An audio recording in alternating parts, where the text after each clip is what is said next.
Now number 2, we're going to graph a cosine curve. Now this one's 2 cosine x minus 1.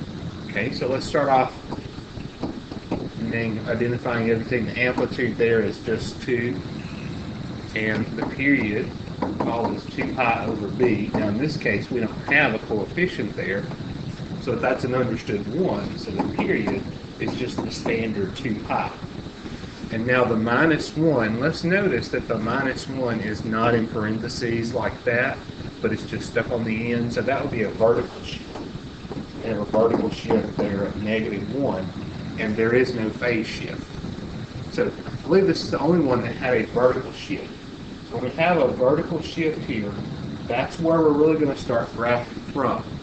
So I'm going to take my center line, and instead of the graph being all on the x-axis, it's going to be along the line y equal -1. So I'm going to put a center line here at -1. Now, from there, I'm going to do my amplitude of 2. So from my -1 line here, I'm going to go up 2 and then down 2. So now my curve is going to really bounce back and forth between +1 and -3. Okay, now let's graph this one. So we have a cosine graph. So I'm looking here, and I'm treating that sort of like the origin. The cosine graph starts at the high point, so it's not really going to start there. It's going to start up at 1. And I probably should label my axis here. It was 2 pi. So let's see, go 1, 2, 3, 4. It's 2 pi. Half of that will be pi.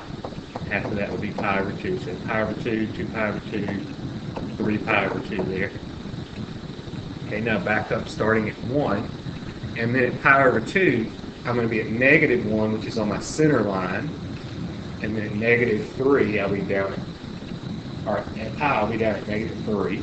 And 3 pi over 2 will be back to the center line. And then 2 pi, I'm going to be up at 1.